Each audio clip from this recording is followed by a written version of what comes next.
Welcome to another Brew with Blue here on the Blue Room, and I'm delighted to say, very special guest now. I'm delighted to say I've got Mick Rathbone on, former footballer, former manager, and Everton. He's of course known for his time at the football club as a physio working under David Moyes, and currently at the football club working as a physio as well. Mick, thanks very much for coming on, mate.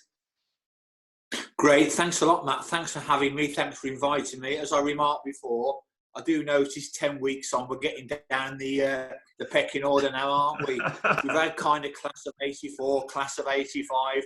We've had a few words from the David Moyes of this world.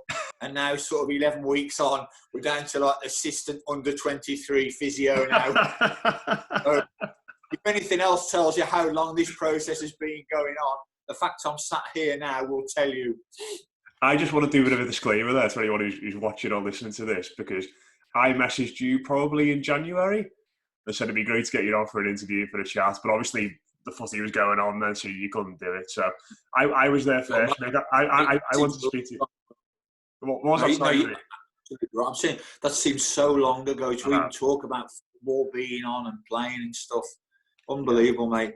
Yeah, and I suppose for yourself, it must be something you miss massively, because I can't imagine, I think pre-season's probably different, but I can't imagine there's a time in your life where you've had so much time, certainly this time of year, where you've not been involved in football or just in that atmosphere every day. It's unbelievable. So, we had the mini derby on the Sunday, and I'm driving in on the Friday. Okay, it's not first team and that, but it's still important to us in the 23s, and it's important to the club as well. And then you get the message turn round and that. And on my mind, I'm thinking, got a couple of lads need fitness tests, and we're having a transitional season in the 23s, and it'd be nice just to win that game, just to finish off. And it's kind of middle of March now. We've been going sort of strong since mid-June. Yeah. So there's a kind of fatigue building. We're all ready for a little bit of a break. But obviously nobody anticipated that simple text. I just picked up my phone. I was literally turning to Finch Farm. Please turn away everybody now. And kind of that was it. 11 weeks, I think, tomorrow. Yeah. Might be 12 weeks tomorrow. It's remarkable, isn't it? It's absolutely remarkable. And I suppose in some respects... It reminds me back to when I first started playing in the 70s, because you had a much longer close season break. The season started sort of last week in August. So you had that kind of 10, 11 weeks off.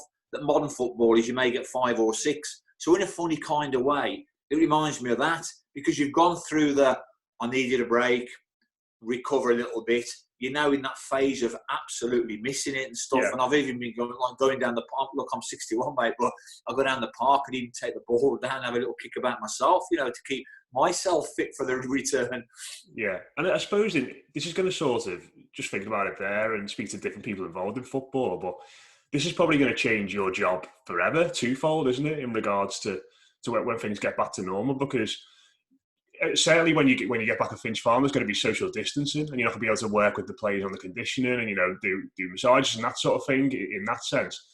And I also suppose that when these players go back, they're going to have such a long break that you're going to have to do different work with them. You're going to get different injuries. You're going to have to do different conditioning. So it's going to be a massive challenge for the medical team, isn't it? You know what? I mean, I'm still optimistic that we can get through it and get over it more, and we will return more to normal, but maybe not. But obviously, I do all the outside running with the players, so I do the outside rehab.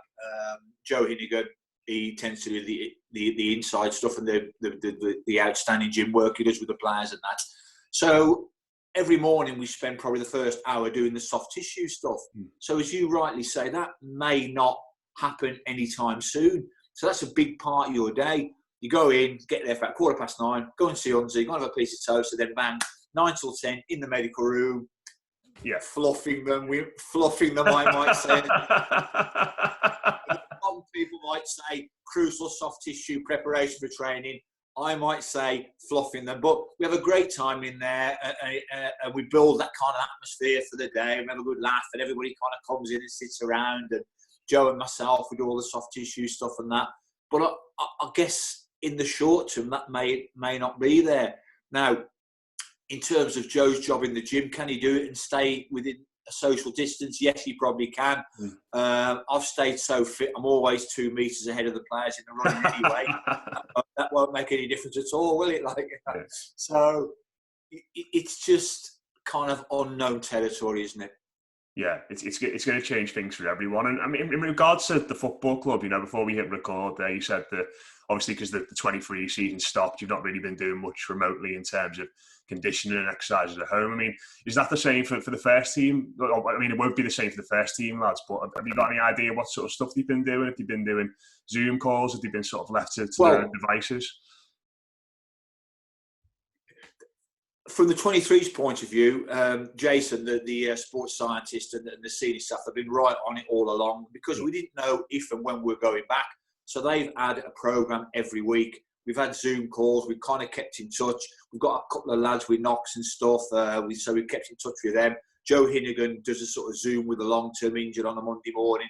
So in as much as we weren't really sure when we were going back, we have kept on top of it more than you ever would probably in closed season. And I know the first team even more so because I think we probably all suspected the 23s would go and be finished.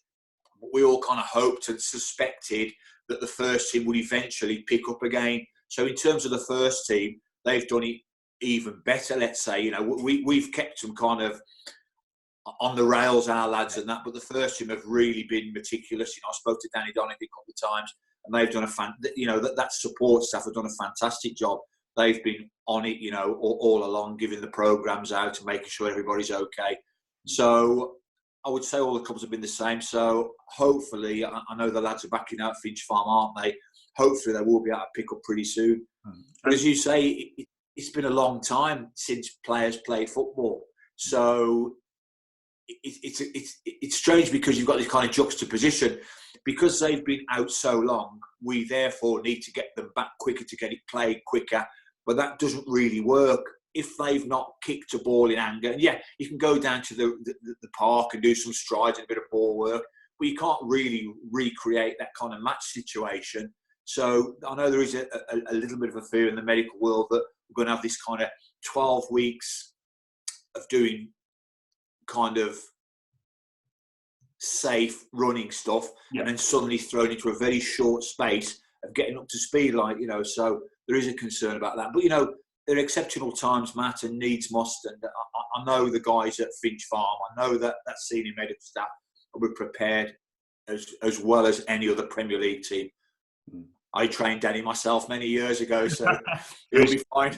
Learn from the best in that sense, mate. Yeah, absolutely. I mean, I'm just going to say, looking at Dominic Calvert-Lewin's Instagram videos, he certainly seems to be in good nick still. So hopefully the rest of the lads are doing the same in that regard. Yeah. Look, mate, the days are coming back in the mid-'70s when I was at Birmingham, an apprentice, and the day one, everybody used to get weighed. And I kid you not, because we've been off for like 9-10 weeks, some of the senior players were fat. I'm not talking about a kilogram. I'm not talking about 1% body weight, body fat. I'm talking about fat guys come to the training ground. And that's when it was then sort of 5 or 6 weeks of cross-country running just to get the weight off some of these boys. So them days have gone. So even in a normal, conventional closed season, the lads come back on day one and you'd be surprised if anybody's even put a kilogram on. Yeah, it's completely... All the fun's gone out of you. I bet nobody even goes to Magaluf anymore. If I went to Magaluf now in May, I bet you wouldn't see a Premier League player anymore. Well, you detail all that in your book. We used to see those Everton lads. Howard Kendall left Blackburn in 1979. Yeah. I kid you not. We're on the bus going from Ewood Park to Magaluf. He comes on the front of the bus. He said, sorry guys, I'm going to Everton. We knew it. We accepted it. He had 2 amazing years. He was the best. He was incredible. So he literally waved us away. The day later, he turned up with the Everton lads in Magaluf. So we're all sat around on the beach anyway. But the point is, those days are gone, mate. I bet you were gutted he didn't take you lads, weren't you, instead? What, to Everton or Magaluf? Both, maybe. Yeah. But sorry, mate, just one thing I do want to speak. You speak about all that brilliantly in your book. And I'm not just saying this because you're on, but when we've had people ask questions in the past on the Blue Room, ask us for our favourite football books, the one I always say is The Smell of Football by yourself. It's absolutely brilliant. And the stuff you speak about in regards to that kind of thing, in regards to the players coming back overweight, what it was really like to be a footballer starting out in those days is absolutely fantastic. And I just seen today that you're saying there's a second one coming out soon, isn't there? Yeah, I've actually written the second one. Yeah. It's finished. It's about the last 10 years. I think it's good. I think it's as good, if not better. If the theme of the first one was kind of that lack of confidence stuff that I overcame bravely, then the theme of the second one is very much about growing old in the modern game and probably feeling a little bit distant from it, you know, and that always kind of looking in the mirror and thinking, how long can this journey go on? So it's got a slightly different theme, but it's really good. Yeah, I'm really pleased with it. And going back to the first one, I think you probably get asked about this all the time in regards to your first interactions with Trevor Francis, who is your boyhood hero. You're in the Birmingham youth team. You start training with the senior lads, and you sort of go to pieces around him a little bit. And it's so well explained. It's so candid. You don't really hear footballers talking about that sort of thing very often. Just sort of look back at that and think, if you came into the game now with the support mechanisms and the way the game is, and the way players are treated and looked after, things would be a little bit different for you. I absolutely do, Matt. I think I probably would have played for England many, many times, of course. Yeah. But it's a funny thing, Matt, because we have this great hour in the medical room in the morning. Me, Joe, the doc, and most of the players come in. Some for treatment, some just to sit around, and we have a fabulous atmosphere in there. And we have banter, don't we? And have a laugh and a joke and stuff and that, And some of it's probably a little bit near the knuckle. And sometimes I think to myself, is that not just what was happening to me sort of 40 years on? Is it harmless? Are you just being too sensitive? And sometimes I maybe check myself and think, oh, don't say that, because you've just complained about people saying that to you many, many years ago. But you are right, mate. It's changed a hell of a lot. We're seeing a lot now about the awareness of mental health and the pressure and the responsibility. And I've been watching a lot of Netflix at the moment and stuff, and the kind of Last Chance U and the quarterback school and that. And I see those young kids, and I see the pressure on them, especially as a quarterback who's kind of manager, star player, captain, all rolled into one at 17 years of age and that. I see all that responsibility, and I see it all the academies and all the young players and that. And I look at them lads, and they get a lot more money, of course they do, but I think the pressure's a hell of a lot more nowadays. There's more people watching.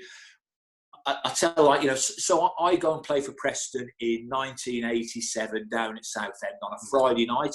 They used to play. So I didn't play very well, and we didn't play very well, and we got beat 1-0. And as we trudged off, there was probably 50 Preston fans saying, "You're SHIT," and that, By the time we got on the bus, into the cans, I guess. But we got on the bus, that game was essentially over. Yeah. The following night, there was probably a 50-word report on it. There was no footage of the game. There was nobody knew how far I ran. Nobody would find out that my pass completion was probably 30% or that I missed 5 tackles. I didn't put my phone on and go onto social media and people saying, "He's rubbish, he's got to go. Did you see that pass? Did you see that? Look at this." I didn't turn the telly on the next day and see my mistake 15 times. My lad plays for Rochdale, and last season they played at Sunderland, which was a big game for them. And me and my wife drove up there, interestingly, through Barnard Castle. We took the wrong thing to Barnard Castle. By the way, I can confirm it's a beautiful place. Yeah. We went to the game, and big crowd, 30,000 on. Sunderland won 4-1, bit tough on Rochdale, but my lad gave a penalty away, not on purpose, but he was probably 20, 21 then. But for the next 2 or 3 days, every hour you see that kind of rash challenge, and it's a penalty, and you see him with his head in his hands, and he has to kind of live through that. And that, with the great respect to Rochdale, that's not Everton Football Club. And it's really interesting. When I was at Forest a couple of years ago, the lads are always on social media, and I was doing some soft tissue work on a player. And as I was doing the soft tissue, the player was led face down, and the player was only 22, 21, just getting in the first team. And as I was working on him, probably to save himself from chatting to me, he was on his phone looking through the face panel. And I took his phone, and he was reading social media. And all it was pure criticism of him and his performances. And I took his phone off him and I said, son, if you keep reading that, you will never make the grade as a footballer. And I took his phone and took it out of the room. And we know you shouldn't watch it, and we know you shouldn't be affected by it, but it's very difficult not to. And you know what you do sometimes? Say, if I use my lad as an example, so if my lad plays for Rochdale and plays great, scores a goal, you tend to go on it, and people are saying, brilliant, brilliant, brilliant, brilliant, brilliant. And then if maybe he doesn't play so well, you maybe wouldn't go on it. Or if you did go on it, somebody said, didn't want to know, rubbish today. It quite kind of shocks you. But I would say to the players, if you don't want A, don't have B. Either go on it or don't. But as I'll say to you, Matt, it's so much pressure on the players nowadays. And I think, like, the money's made a big difference too. The money's great and it's a short career and they're entertainers. I get all that. They're entertaining. 70,000 in the stadium and untold millions. So there's not an issue with that. But that brings its own pressure as well. Because when I was playing and you were coming to make the grade and that, if you didn't make it or got a bad injury, then you would lose a certain amount of money, but not millions and millions of pounds. The difference between making it and not making it was a relatively small amount of financial reward. Okay, you've got the joy of being a professional footballer, but in terms of the actual financial implications, but I see kids coming through the academy, and the one who gets the Anthony Gordons, and he's an outstanding player, by the way. The Anthony Gordons get the tick, and going out the other door is a player who just wasn't quite as good. He gave as much, but he wasn't quite as good.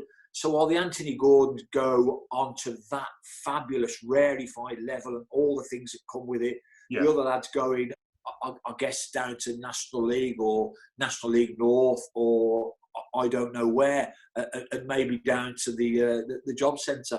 And with the 23s, with Mike Dickinson, who's like the education officer, we have loads of talks with the players, and we I always sit in the meetings, and we try and prepare that vast majority of players for that day.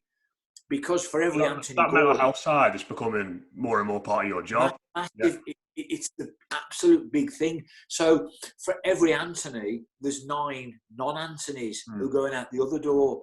And you know, the funny thing about it, we have loads of meetings, and Mike Dickinson does brilliant. And we have ex-players coming in and telling their story of going out the other door, being in maybe an England Youth International at 16, at 17, pro contract at 18, first team at 18 and a half, and then that gradual decline and all the catharsis that comes with it. And we get people in, guest speakers. Mike Dickinson does a fantastic job, and we all help him with that kind of mentoring side, that pastoral care for the young lads and that, But you look in their eyes, and they all believe it's going to be them. And I suppose that's probably one of the main ingredients that you probably need to get there in the first place. So it's quite kind of a strange dynamic. Yeah, it's fascinating, and I think it's, we've seen Michael Keane speaking about it over the weekend in an interview with BBC Sport, didn't we, about how it's something that's affected him. He candidly said that, in his time at Everton, he's shed tears because he's been criticised. He didn't want to show his face and that type of stuff. So it's great that the club is sort of so in sync. And you get the sense with the players as well. It's something that they're talking about more in regards to mental health and being aware of the mental health. Yeah, and that's not just for football. I think it's for people in general. There is much more pressure. It's just happened over the last 30 years. When I was a kid, born in the 50s, Dad worked at the factory, Mom didn't work, me, brother, sister, younger sister, the 4 of us. You had a humble, unmaterialistic life, as did everybody else in your little street. No car, no colour telly, and you all lived happily ever after the same. So that kind of, that race to the top and the financial rewards and the holidays abroad and all the stuff and things, that couldn't exist because people didn't earn the same money. So everybody went in the 2 factory weeks to Barmouth in their Cortina, breaking down on the big hill on the way there, so everybody lived the same life. So you didn't have this extrinsic pressure of, the neighbours got their new SUV, so we better get one. And I like that watch, I want that watch. There wasn't that. And rightly or wrongly, that has created a lot of pressure amongst young people to succeed, or in inverted commas, to be seen to succeed. And we all know, Matt, don't we? Success is being happy. Yeah, of course, mate. Of course, absolutely. And just Willie Donachie famously said to me, as Willie Donachie famously said to me on a walk of discovery in the Caribbean about 6 weeks ago, he turned to me and he said, "Who's happier? He who has the most or he who needs the least?" yeah, it's a great way of putting it. It's a great. That was some walk. That was some walk. It sounds it. Yeah, it absolutely Yeah. sounds it. Me and my guru. Absolutely. But before, just to sort of bring this to an end, I want to speak about your time working at Everton, the first time under David Moyes. And I was scanning back through your book earlier and, doing a bit of research. And it was quite a bit of a transfer saga to get you to Everton, wasn't it, in the first place? You had to do a bit of wrangling with Preston to get you there. You know what, Matt? I was worth more as a physio than I was as a player. So I don't know if I was just a bad player or a good physio. I don't know what it was, mate. Yeah. It was ever so flattering that David came and he said, as he left that day, "So I'm coming back for you." Yeah. Ooh, that's a threat. So he got there for the last 4 or 5 games, and that kind of season fizzled out. Unji scored the goal, didn't he? And he stayed up and that. Yeah. And then the next summer, the phone calls started. It sounds sinister. And he wanted him to go. And yeah, fair enough. But obviously, I had a strong contract at Preston, who I played for them. I had 7 great years there as a physio. So I just said to the Everton, yeah, I will come, but it's got to be done right. And obviously, Preston wanted a compensation fee, and Everton were loath to pay for a physio, But it all come good in the end. Yeah. And that was it. But you know what? I tell this story in the book, don't I? I was a bit nervous because I'd made my way up through the ranks. I'd started at Halifax and then Preston in the bottom division, Preston in the bottom but 1 division, Preston in the Championship. And now I've got the chance to go to the big stage. And all the Preston players were saying, "Oh, don't go, Bas, don't go. You won't like it." We've heard the Premier League players are impossible to deal with. And we've heard Big Dunk is just a nightmare. And he hates physios. So on my first day, Matt, I drove there and I was really nervous. But obviously, you have to do what you think's right. I'd been to Belfield before as a player years ago and as a physio with Preston for a practice match and that. But now I'm working there. And I drove in on my very, very first morning and I was really, really nervous. I got hyperventilating. And I just sat in my car for a few minutes to gather myself. It was a really warm day. All them thoughts, what the players at Preston were saying about what it was going to be like, and my particular style of quite hard working physio, lots of running, which is kind of new concept and that, Anyway, I got out of the car and I walked across the car park. And on that day, I had some denims on, and it was a nice outfit. It sounds bad, but I had some denims on, a yellow check shirt, and a denim jacket. Yeah. And I went to the door of Belfield. God, it's not even there now. And I thought, well, here we go, breathe in. And I walked through the door and I stood in the foyer. And I then heard this booming voice in a Scottish accent. It went, "Effing hell, lads, have you seen the new physio? It's Bob the effing builder." And then the door opens. The door opens and the man himself, Big Dunk. And you know how Big Dunk don't walk, does he? No. He swaggers. Yeah. And Big Dunk comes down the corridor at Belfield up to me and he puts his face in my face and he says to me, he goes, "I'm Big Dunk. I've finished a few players' careers." Sorry, "I'm Big Dunk. I've finished a few physios' careers." I said, "Well, I'm Baz. I've finished a few players' careers." And that was it. Yeah. And that was my first introduction to him. Did that settle you down in a way a little bit? It did. And then he walked away. And then Kevin Campbell came out, who was kind of club captain, I think, at the time. And then Kev came up to me and went, "I'm Kev Campbell. Heard a lot about you. Pleased to meet you. And everyone's looking forward to working with you." And that was it. I was in and the ice was broken and that was it. Yeah. But in a funny kind of way, that first sort of encounter with Big Duncan, the funny thing about it is, we still talk about that now. I see him every day, obviously at Finch Farm, and he'll say, "Oh, your gear's getting better anyway," and we still talk about that day. Amazing. And what was David like to work with on? I mean, obviously you probably know as well as anyone in football, but what was he like to be working with on a day-to-day basis? Because especially in those early days, he came across as a really intense fella, someone, even in his press conferences, he'd be on it all the time. I mean, was he like that? Did he ever switch off? He was unbelievable. He was fantastic. I hope he gets the opportunity to an extended spell somewhere to show how good he is. You know, he for me, he's fantastic. I say, when I first went to Preston, they were in the bottom division. David was a player in the team. So me and Dave had that kind of mate relationship almost. League 2 in them days, League 3 probably it was called. It's the bottom division. I'm the physio. There's hardly any staff. Gary Peters is the manager. Dave's player coach. So me and Dave, I mean, we're friends now, but we're mates in those days. Like, we went for a few drinks and stuff. A real student of football, determined, straight, very, very nice fella. All the good things I would say about him. Took over when Gary Peters just faltered. We got promotion the first year, then he kind of faltered a little bit, and then Dave took over. But for sure, destined for the top. Intense, determined, but, you know, really straight. Players loved playing for him because they knew that was their best chance of success under Dave. Yeah. And always going to go to the Premier League. End of story. And then when it was really funny because there was a couple of months before I joined him, and he went to Everton, and the physio there, who was a good friend of mine, he phoned me up and he said, "Baz, just mark my card. What's he like? He's all right, your guy, isn't he? He's okay." And that. I said, "Yeah." I said, "But make sure you've done your homework when you're going in the morning. Don't go through that door at 9 o'clock, half-cocked, with half the information, and be prepared to argue every point. So if you say, 'Look, I'm keeping him out for a couple of days,' then he's going to go for his scan, he will say, 'Why not scan him now?' Yeah. You know, there will always be a question, so make sure you have the answer for that.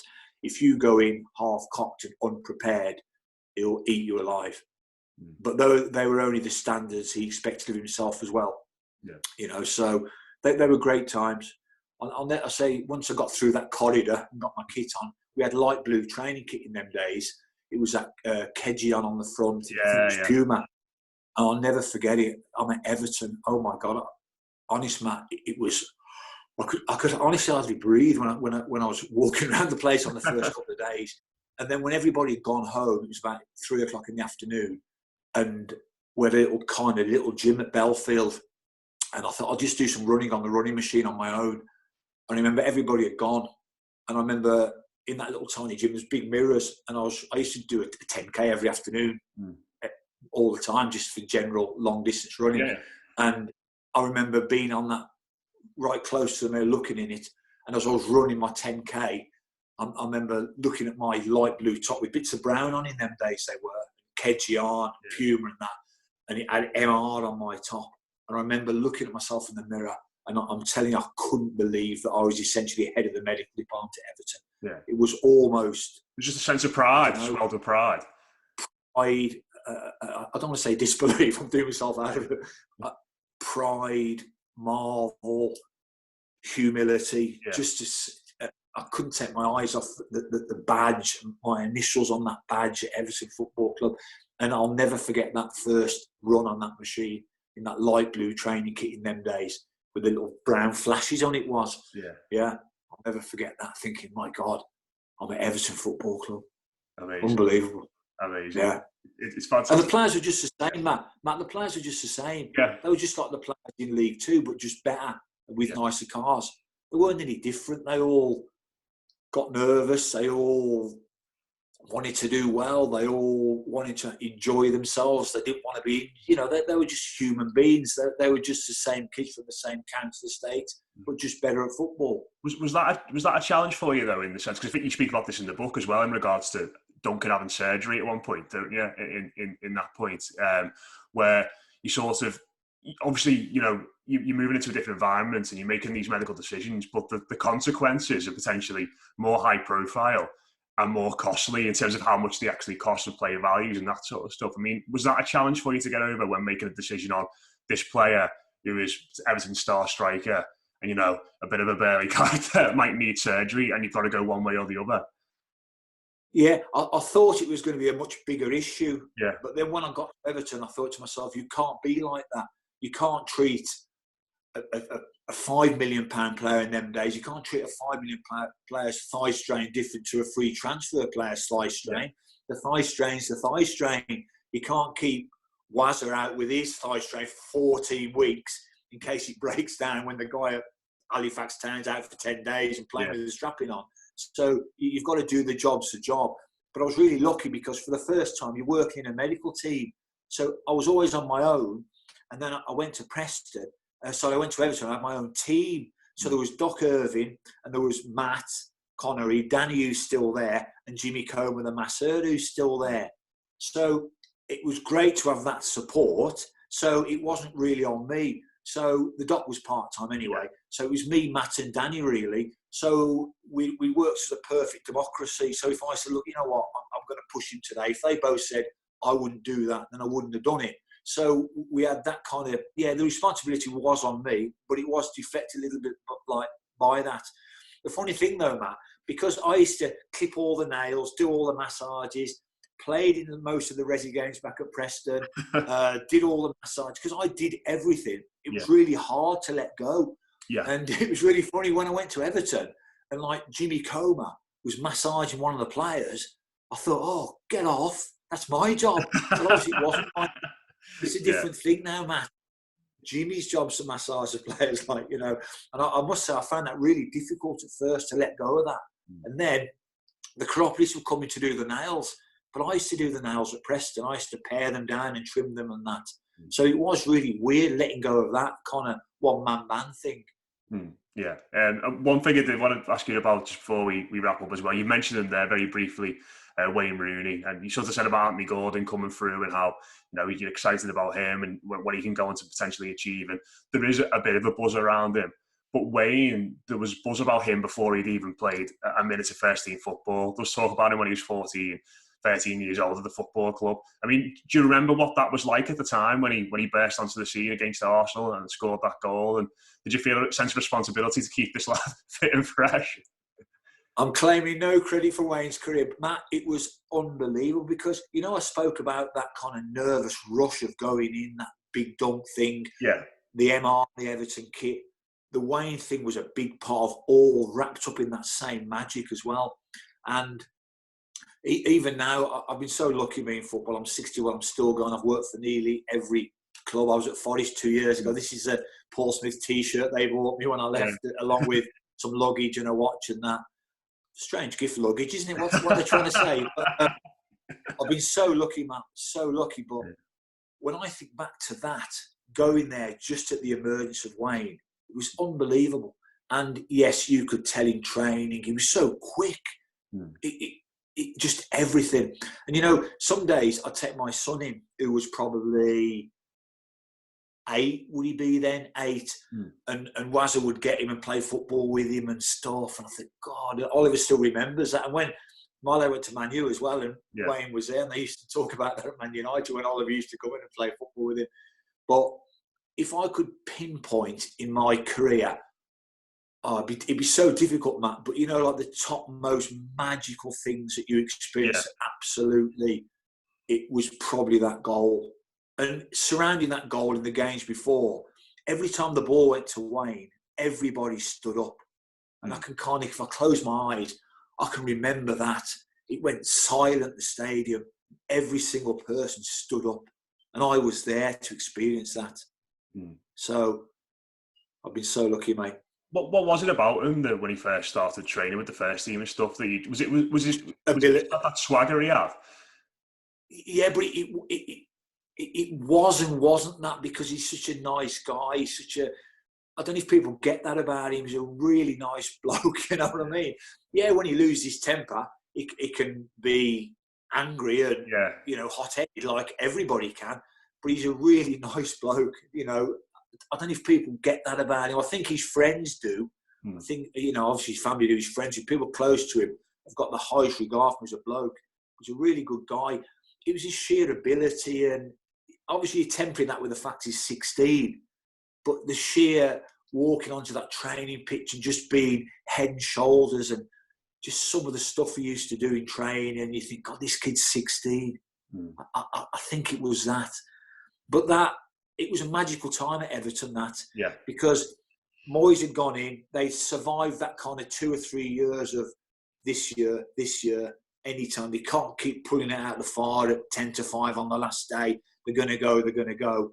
And then all of a sudden, Dave came in, And that first year we finished 7th, didn't we? Yeah. Wayne had emerged, and then all of a sudden people started to look forward again. The year after that weren't great, but then it was a season to finish 4th. So that was kind of a watershed, I think, for Everton that first year. And as much as David was a catalyst for that, it was Wayne as well. It was like a double-pronged assault, like, you know. Yeah.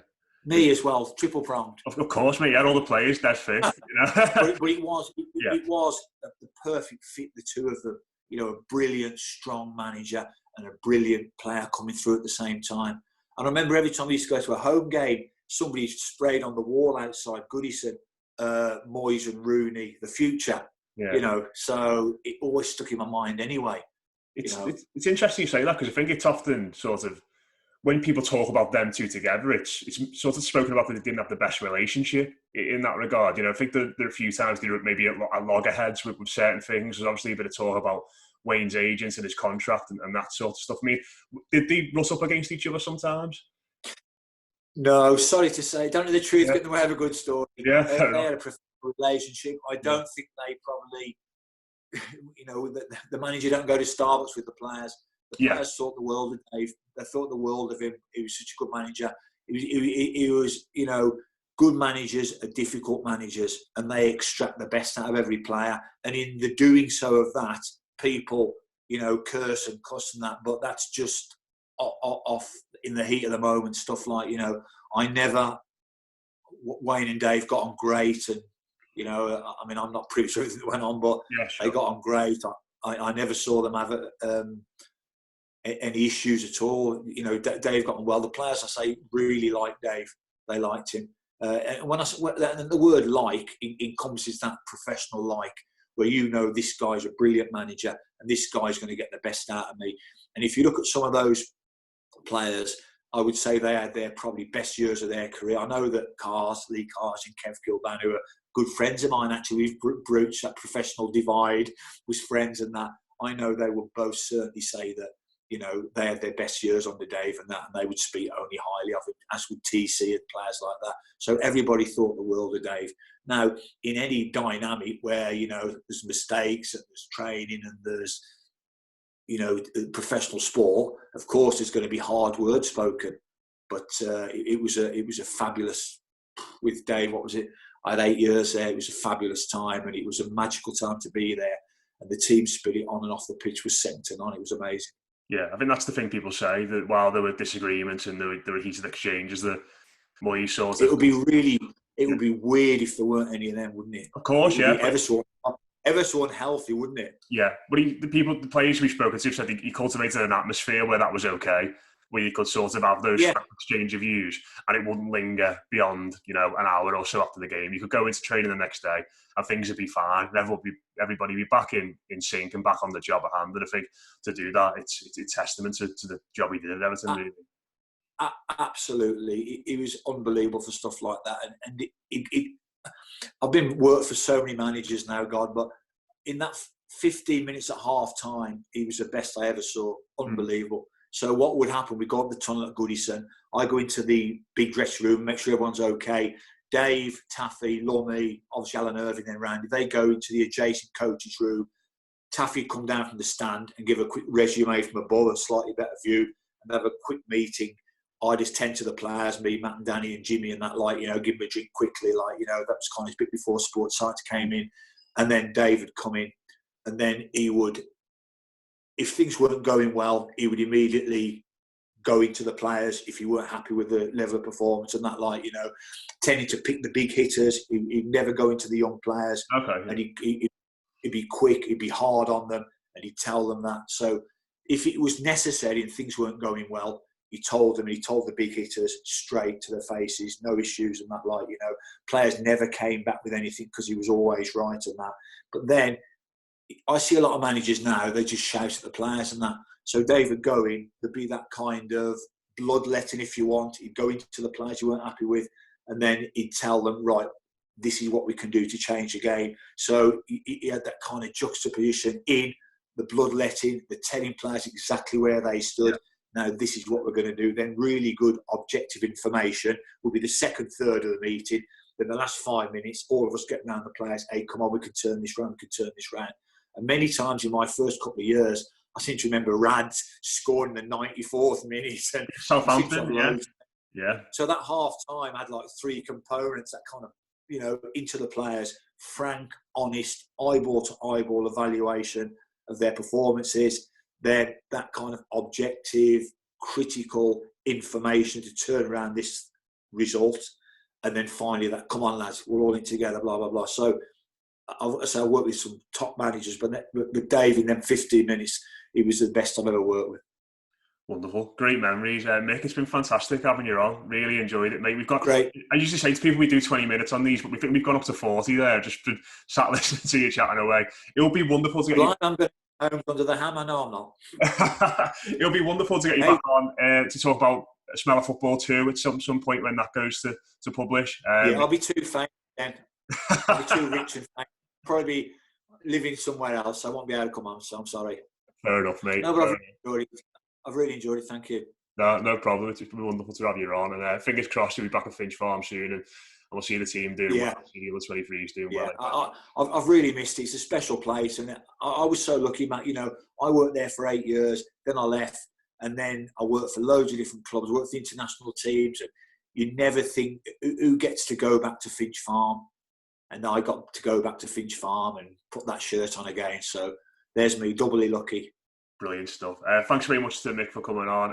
Pleasure, if you've not checked out the other videos we've done this week, do look at our YouTube. Subscribe. The button to do so is down there. And we'll speak to you soon here on The Blue Room.